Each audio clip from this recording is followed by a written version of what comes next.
Hello, hello, hello, hello. Episode 8, Coach2influence. Today, we are blessed to have Neil Cohen with us, currently at Pixis. But Neil is digging into something today that every seller has experienced, every sales leader has experienced. It truly separates pros from pretenders.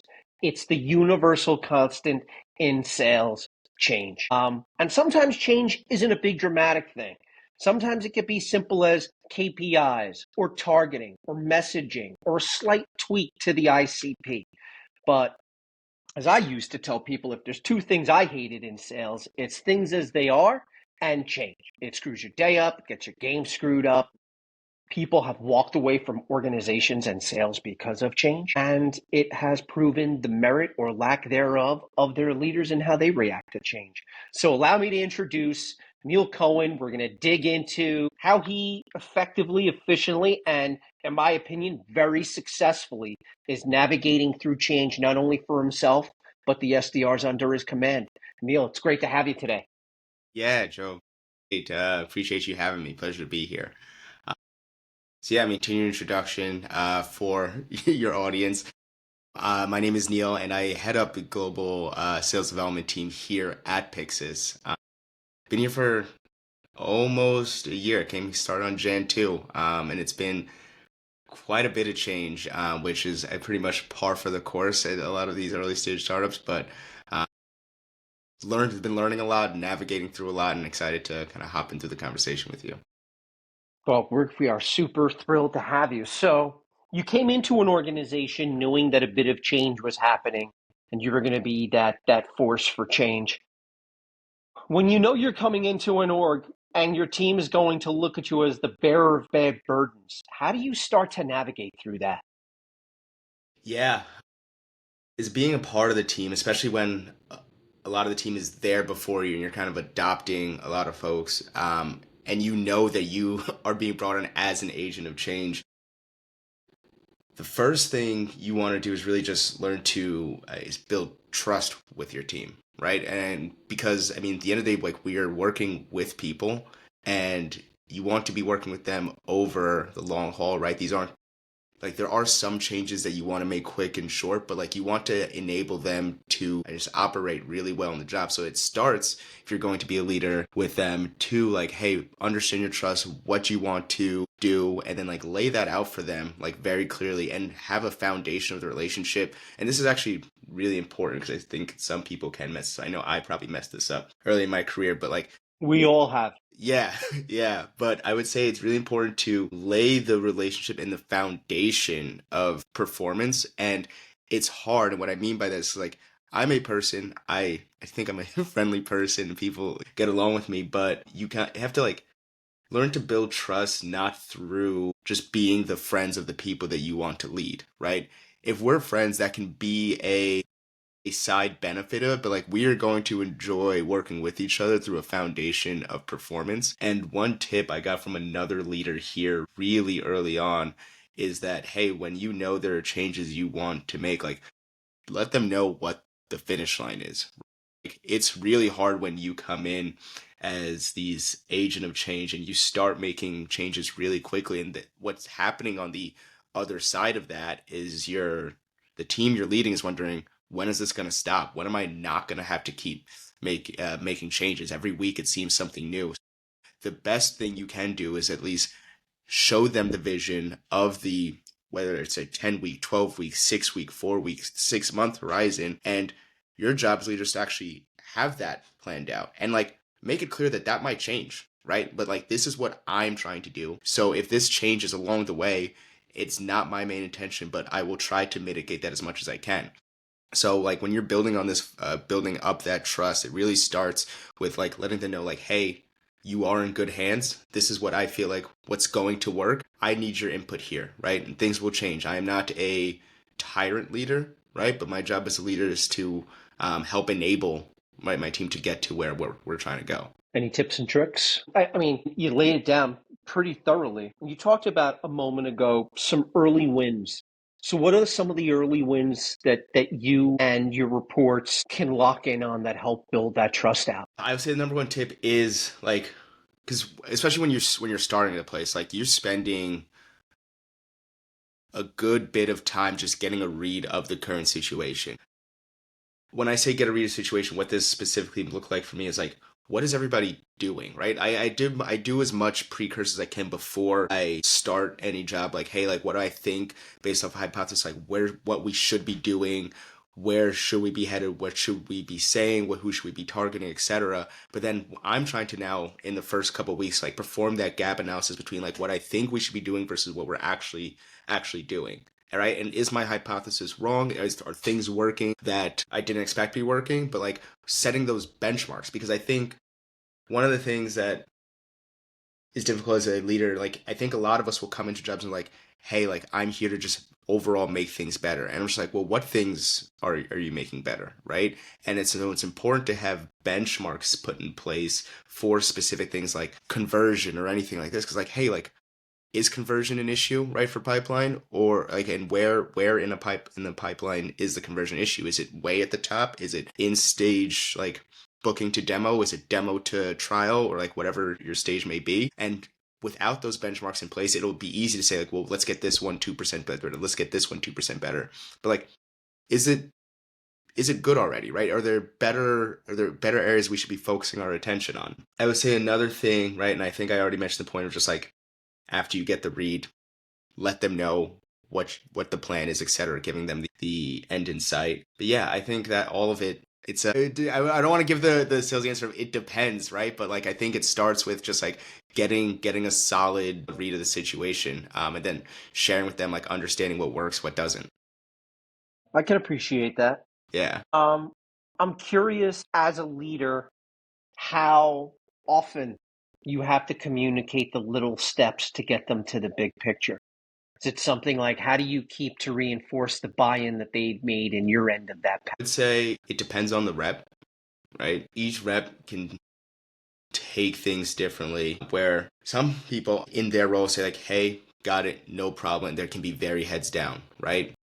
Love those reps. Some reps are really going to challenge any change, for better or worse, because like you always have a rep that says, well, I've always done it this way, or this is how I've always done it. Like this is not, and those reps are great too, because I want you to force me to like challenge my thinking, right? Have me explain to you, because one of the tips I give every rep that I learned when I was at the beginning of my career, and I forget where I hear it from, but like when you have a, let me get back in the sun for you here. When you have a leader or a manager or a boss, whatever you want to call them, that does something that you don't like, write it down. And do the same thing if they do something that you enjoy that they really like, right? And that's how we help the next generation get better at leadership, better leadership. I will say the one thing that I had written down on my list, right, and it's come up a couple times, is I never wanted to be a people leader that rolled down any direction. And when I was asked why, say just because, or this is something, and this is the worst way it was ever phrased to me. It's like, that's a hypocrisy you're just going to have to live with. I'm just like, I don't know. That probably makes me a bad subordinate, right? But I said I would never do that. So then when there are reps that, hey, like want to do it this way, the ones like, I don't mind that, right? Challenge me to really root you into my thinking and build an understanding. And then let's work on that. Like we have a mission. Like, so once we do that, it's like, hey, let's come to terms together, right? We're aiming at the same thing, right? What you're doing, the thing that you're saying, like you always did this way, is it working or is it not working? If it's working, like sure. But the reason I'm rolling something out is because it's not working. So you continue to tell me here, right? Yes, those are people that we may need to revisit and do something like and remind them every day, hey, this is what we're aiming for. This is what you do. It's honestly helpful when you have a team when it's just one-on-one, because if they have other folks around them that can pull them up, that are doing the things, that are getting buy-in, it makes it easier, right? And I don't like using the word easier as a leader, but to say to them, like, hey, like, this is what's working over here. Maybe let's try this, right? And I did a lot of that when first coming here, again, because I was adopting a team, and a lot of people and coming to an early stage startup had some success in their role, like coming from different organizations. But the whole reason my role here even exists was because we weren't seeing the organization wasn't seeing the success that they thought they could have, right? Or they believed that they wanted to. I think it's different for every rep. It's good to have a balance amongst the team, right? But sometimes you don't. But I was fortunate enough that I did, where I did have some reps like, hey, you can remind them one time, they will always remember. And in some reps, it's like it is a daily reminder of this is what we're aiming for. This is how we get there. We'll make edits along the way if we need to, but we can't make those edits until we actually give it a positive, strong go at it, right? What we're rolling out. So when I said earlier that Neil does all of the things right, this is a perfect example of that. Because I was going to ask you, what's the biggest mistake leaders make when they're trying to coach their teams through change? And I almost want to semi-answer it for you by doing the complete opposite of what Neil just suggested here.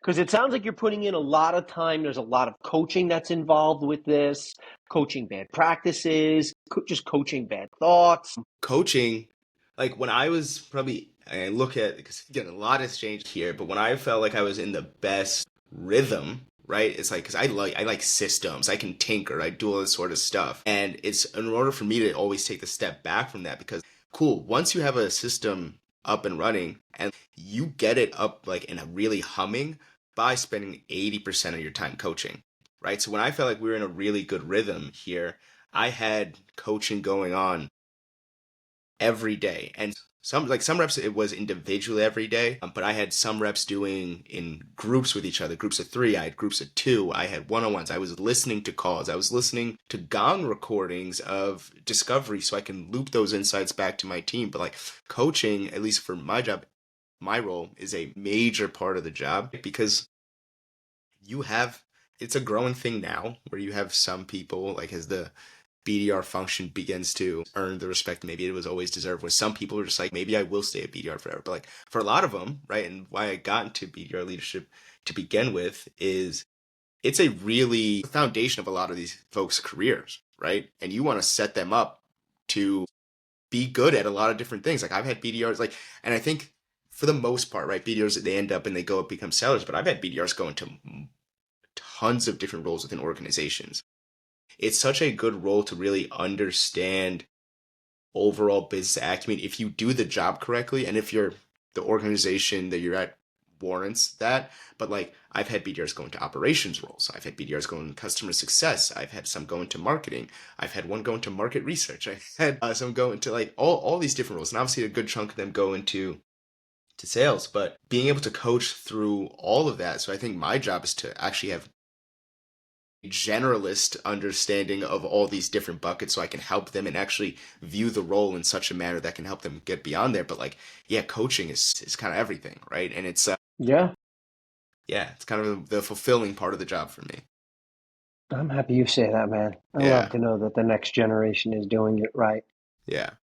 So as we talk to coaching, what are the signals that you're looking for that show that the rep just isn't struggling, but they're actually disengaging from the change? They're disengaging from these initiatives and they're just looking for their way out the door. That's Told you I was going to stump you. The funny questions are coming like 2 after this one, I promise, yeah, Neil. no, that's a really good one. And I chuckled to myself because like you always say, like there are the things you're interested in your profession, right? Like I care a lot about what I do. And then when you look at like my bookshelf, right, like there's tons of sales books and stuff like that. But then the other half of it are these books on like motivation, psychology, etc. So one of my favorite books is by this guy named Jim Loris, like The Power of Full Engagement, right? So when you use the word specifically disengagement and like how that comes up for me, it's like, yeah, I mean, there's the simple answer productivity, right? But it's a difficult thing to answer because there are other things where you can signal disengagement, but like when you're watching it happen, it's hard because it kind of toes over the line of the professional relationship, right? There are a lot of things that would signal to me that somebody's disengaged, but I can't really comment on them, right? Like we're in a professional working relationship, and disengagement comes from, again, not just being as a part of work, but like it's a symptom of your overall like functioning of a person, right? It can come from your diet, your energy, all this sort of stuff. So, and like, it's really hard because when I see signals of disengagement, right, I will hear it in a simple one-on-one, their tonality of their voice, how things come up when they're telling me about things in their personal life that are going on that are affecting this and this. I'm just like we need to figure out a way to support this, and it's something that I haven't figured out, right, how to do, because again, it toes the line. Like, I don't want to tell people how to live their personal life, but you show up to work, right? Like, work is, like, when you think about like the pyramid of engagement, like, work is at the for your performance at work is at the tippy top. Like, are you getting enough sleep? Are you eating well? Are your relationships okay, et cetera, et cetera. But I think the signals for me, again, yeah, really show up. Like, it can show up, and I think the easy answer is that it'll show up on the dashboard if they're not doing enough, et cetera. But I can hear it in the tonality of just like their one-on-one, the things that they talk about, because you have your performance-driven one-on-ones, and you have like your person-driven one-on-ones. Like, hey, like, what's going on, right? Like, how are you doing? Like, I hear something like in your voice, or how you're operating, your general like Something's off. energy. Yes, something is off, right? And it's something that, again, when I was first got a leadership job, I used to shy away from, because it almost seems contradictory to what I was saying earlier. Like, you were going to build up foundation of performance, but I think you get to performance, right, in the job through all of these things of a person like operating and functioning well as a person first. And I was fortunate enough where I had a leader here that understood that part of the job really well. And I've had leaders throughout my career that have given me that same solace, right? Like, I remember like a few days over the course of my career, because again, maybe I was when I was really early in my career, when I'm like 22, 23, I was a simple, like, I used to get nosebleeds in the office, but like like regularly. But I didn't care, right? I was 3 cups of coffee, and like I would like bang it. I was like, oh, no one's gonna work hard. You're Yeah. 23 and working in Gotta New make a York, and name you're for getting a little, yourself. yeah. You're just like, no one's gonna work hard. But I remember there was one day, I came to the office and I was like super upset, but I was like, this isn't gonna bother me, right? And I'm sitting there, I'm banging the phones, I'm making dials, and I had a leader. It's just like, he sent me, this should be very telling at the time, he sent me a Skype message. So it's like pre-Slack days, and he was just like, dude, you sound like so sad and upset on the phone. Like, go home. And I was just like, wow, like I've never felt seen like that, Yeah. right? So it was like, that's also one of the things, right? When I said earlier, like, you write some of the things down that when you have managers that you don't like, but you also should write down the things that really, like, I was just like, oh, okay, like, that this person, like, even if it's selfishly for themselves, right? That like, I'm Yeah. supporting this person and they want me to just sound good so I can put them more stuff. It was just like, okay, I have the space to do this, right? Like, I have the space to do this, and I can come back and be better. So I think all of that is important. Like, when I see signals of Do things we like get to that, I shout this want to, guy out? We should shout this guy out. this guy, so his name is Nolan Berger.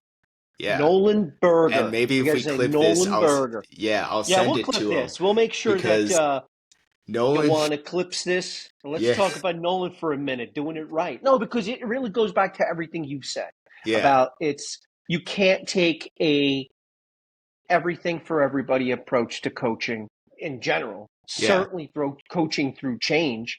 So this guy obviously he took a very person to person human approach to coaching you through that. Sometimes it's just as simple as get away from us, go home. yeah. And it was good because I think he was similarly typed the way I was, where it was like, we're gonna work, because he was older than me, but he was a young guy, right? And he had been in my position before. We're like, yo, we're just gonna work really hard to do it. So like, part of me really enjoyed working with him, because like, I felt like we had that kind of vibe to it. So when he was the person that said like, yo, it's okay to take the day, I was like, oh, okay, like, I'll go home, right? Like, Yeah. it'll be Yeah, it's fine. one thing when you have a lot of respect and trust for somebody, and you're also trying to emulate them because they're in the trenches and rocking and rolling and they've done your work and you know that they're coming correct. That could be a game changer. Yeah. Because I Because think if you didn't gotten that, if you hadn't received that, I think it may have changed the way you coached people through yeah, their own pain. yeah, definitely. And I will say this, there's the other end of this, tying back to what I was saying before with having a foundation of performance, where you have leaders whose number one goal is, and for whatever reason, that they just really want their reps to like them. right?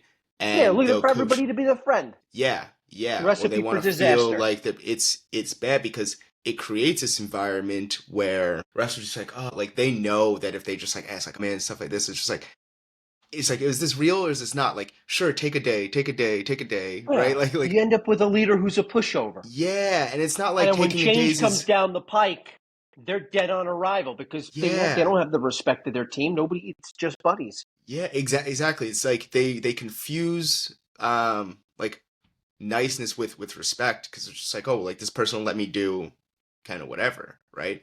And it's not like I'm not gonna sit here and tell somebody you can't take a date. That'll never happen. But like if you're suddenly just like, oh well, like I don't feel like I want to do this or I don't want to do this, I'm just like, well, why not? Help me understand. Are you trying to not do this because it's hard? Because that's happened. That's Yeah. happened where people are just like, well, I don't feel like this is I gonna don't work, want or to is it? have to go through all of these messages and make sure that they're pertinent and that they're 100% matched to my ICP. I just want the system to send it for me, Neil. And why are you being such a pain in the ass about So this conversation has happened, and it? it's difficult. And again, this is a difficult thing again when you're adopting a team because it's just like, well, then I don't know how the job was explained to you, but this is the job, right? Yeah. Like when You're this is the adopting job, all the bad habits and that bad yeah, leadership and all the expectations that come with the fact that, hey, I'm not your friend and this isn't a game. This isn't a yeah, hobby for us. yeah, and like I will talk honestly with any refs because again, I'm not trying to hide things because I'm not like specifically trying to be like we're gonna have honest conversations because we're in a business relationship, right? And if you like me because we're in a business relationship, sure. If I like you, sure. Like cool, awesome. But that also means like if we have to have difficult conversations, it shouldn't change the nature of Yeah. our I tell guys, relationship. like, listen, I'll be friendly with all of you, but I am not your friend. Yeah, Like yeah, I am, I'm the guy responsible for your growth, for your performance. If three of you screw the pooch, they're coming to me. yeah, yeah. And not to shout him out again because it's actually brought me back to a funny moment. Nolan, I remember one of the times when I was working under him, there was one week he was like we were working out in New York, he had gone down to DC and like I had a bad week, right? And like categorically, like I had never in my years of beer had performed at a week like this. And I still think like it was just a fluke week, but he was of the impression that like I was just not trying and he brought me to a conference and he was just like, what are you doing? Like he really spoke to me. He was like, I'll save Was it a the week of you extremities. trying out new stuff or cutting corners? I think it was just a week like I just wasn't getting response. Like I think it was just a really just Really big blip. yeah, just a blip in the line of thousands of days that I had done this, and it just so happened to align on a week he wasn't in the office and the pitch was bad. Like, But what are like you doing? yeah, right. But like it was, he spoke to me in a manner. I was like, oh, okay, this is serious, and like I didn't lose respect. If anything, I gained respect for him. He wasn't like soft with me. Like we had a business relation, and I'd like to think I could still call on Nolan today if I needed to. Like he was a good guy, right? I I respect bet him you as a could, guy. man. Yeah, He sounds like you got to send me a LinkedIn profile. I'd love to yeah, meet Nolan. yeah. He's a good So, dude. considering the way that you were trained, the way that you coach and train your team, what's some advice you would give to a sales leader that is inheriting a dumpster fire or perhaps has got some marching orders that are just going to disrupt everything? Because you know how it goes. You have to sit there and be the bearer of bad news to a bunch of SDRs, and you might as well just throw their computers out the window for the lack of work or the excuses they're going to have for the lack of work. So I'm curious if there's anything you would throw out there to a struggling sales leader that's adopting something new or has to help a team adopt something new. Yeah, curious what you'd have to advise, how you'd advise them. Yeah, this is really tough because some of the advice that immediately comes top of mind is honestly dependent on their just overall position and like what they can do, what they feel like they're able to do. Because the thing that I say will come to mind, I think I would be able to do now, but I don't think I would have been able to do in my first leadership position when I'm 25 years old or whatever. But I said, like, hey, I forget how the saying goes, but it's something like when you believe something, believe it strongly, but be okay to change your mind on things, right? Yeah. So when things come and from above and they're rolling down, right? If they're wrong, explain why you think they're wrong and like actually fight for them. And that's for the sake of the organization. Because again, these are all grounded in business relationships. So you're here and you should be. So this depends on the organization. Just like not everyone's perfect, but you should feel empowered that you're here as a position in your position for your knowledge and expertise. So you should feel comfortable if a bad idea comes up down from above, fighting back or fighting to understand why it is and what's the direction. Where is this coming from? It shouldn't just be like, okay, I'm order take, and then just it ends up falling on your team, rolling down, right? Because then you're just like, oh, guys, we're doing this, etc. And you may lose, right? You may lose the battles, and that's fine. But you need to at least have the position, create the position for yourself to put the foothold of saying, like, I'm not going to be the person that sits here and just kind of rolls over anytime something gets rolled out, right?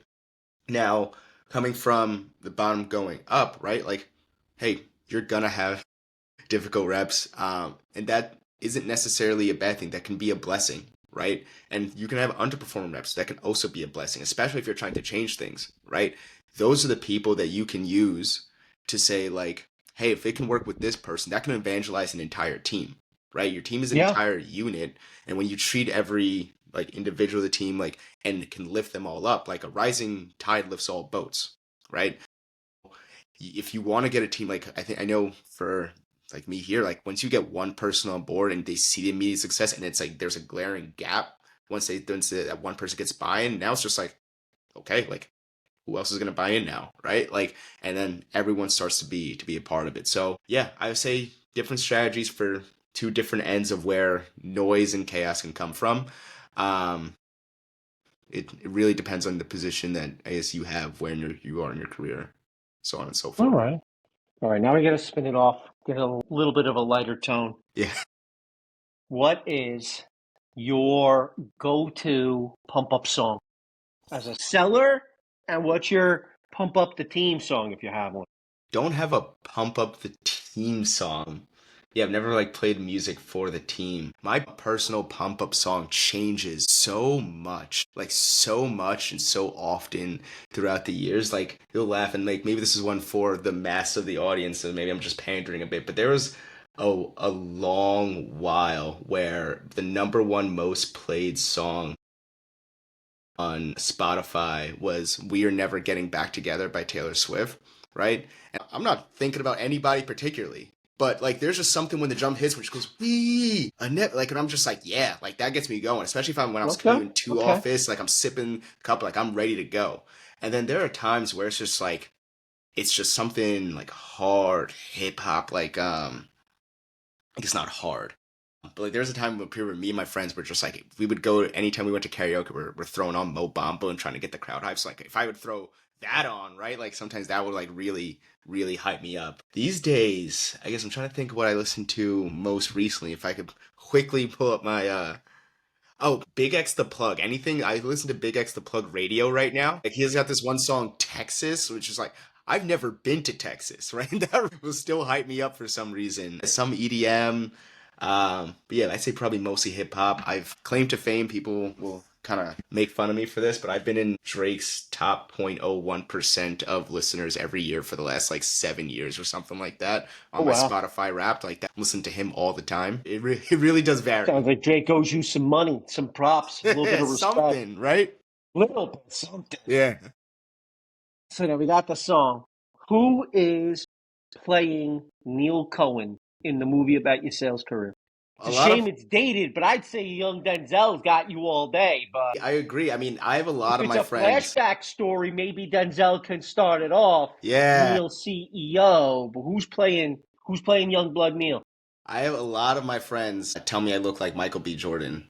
No, it's a joke. Listen, a lot of my friends tell me I look like Alfred P. Murrow, which is the guy from Mad Magazine. So pick a stud like that any day of the week. Yeah.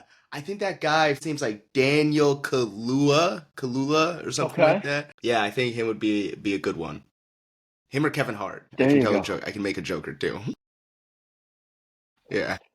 I can't thank you enough, Neil, for taking the time to join us today. This has really been truly insightful. I'm sure a lot of the young sales leaders who are finding themselves in the position for the first time of having to be the bad guy can get a lot out of this. So I really thank you for taking the time to join us today, my man. This has been a Yeah. thrill.